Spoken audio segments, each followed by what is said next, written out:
EV battery bottlenecks are real. September 27, 2022. As electric vehicle sales soar, the industry is facing a host of bottlenecks. Scaling up production of batteries and the raw materials that go into them takes time. Global battery production is currently dominated by Asian firms. Much of the necessary raw material is mined in unstable countries or ones with poor environmental and human rights records, and mining and processing of raw materials present environmental challenges that make it challenging to ramp up domestic production. The ongoing flood of anti-EV articles and social media posts constantly reminds us of all these issues, while insisting that the industry has ignored them, or deliberately concealed them for some nefarious reason. In fact, automakers and suppliers have been keenly aware of these supply chain challenges for years. However, it's only recently, as EVs have begun to break into the mainstream, that they have started to receive coverage in popular media. The recent passage of the Inflation Reduction Act, which contains measures to encourage domestic production of batteries and raw materials, has really brought these issues to the forefront.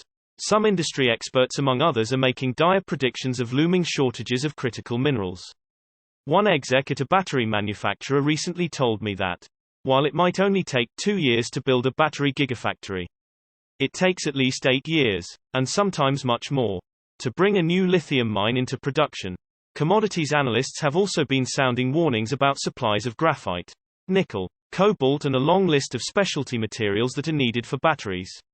While the bottlenecks are real, and call for bold action from automakers, suppliers, and governments, those making the most pessimistic predictions are surely undervaluing the importance of human ingenuity and the human desire for profit.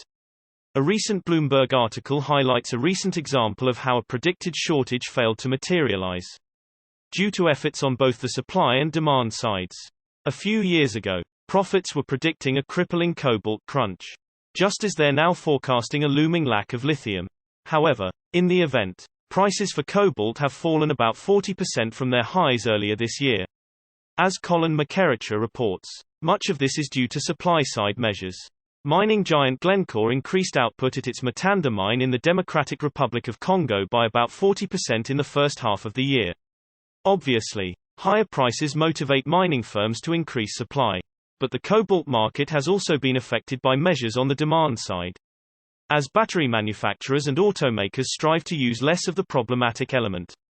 In 2018, according to Bloomberg, 86% of all EVs sold used cobalt-based battery chemistries. By 2020, that proportion had fallen to 83%, and it's expected to drop to 60% this year. Automakers are increasingly choosing lithium iron phosphate LFP chemistries, which contain no cobalt, for several reasons. In addition to the desire to avoid controversy, LFP batteries are cheaper, and have some other technical advantages that make them a good choice for some types of vehicles. Chinese automakers led the way to LFP adoption. BYD and CATL have been using the chemistry for some time. And Tesla started offering buyers a choice between two alternative battery chemistries in late 2021. Tesla is now using LFP batteries for standard range Model 3s and Model Es produced in China. According to Bloomberg, almost half of the vehicles Tesla produced in the first quarter of this year used LFP. Other automakers are starting to phase in LFP batteries, in order to reduce costs and to provide a hedge against supply bottlenecks. Volkswagen plans to include LFP batteries in entry-level EVs starting next year. Ford plans to offer an LFP option for its Mustang Mach-E and F-150 Lightning in 2023 and 2024, and Hyundai is reportedly also developing LFP packs. Meanwhile, battery makers are reducing the amount of cobalt they use in nickel-manganese cobalt (NMC) batteries.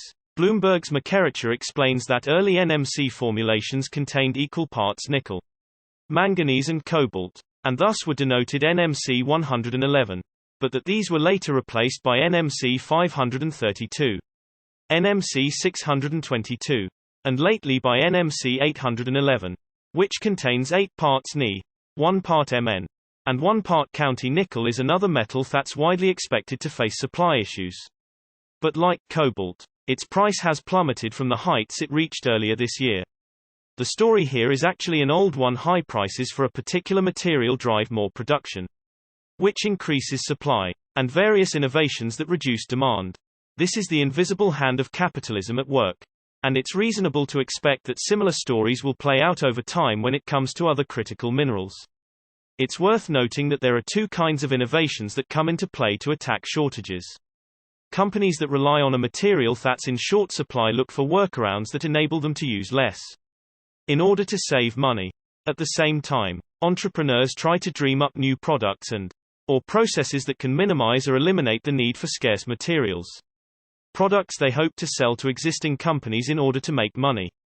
In the long run, this may be a more potent force, as such innovations often come from young startups that think outside the box.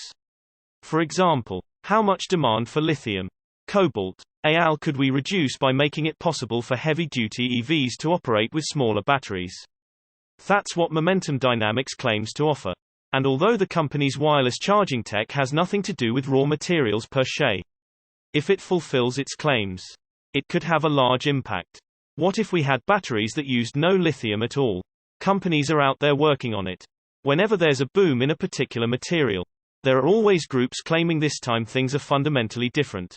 That this time the supply curve really is inelastic. Or that this time there are no substitutes. Mr. McKerracher writes, those claims usually get proven wrong by the combined effect of price signals and ingenuity. Source reposted and summarized from Charles Morris at Evannex.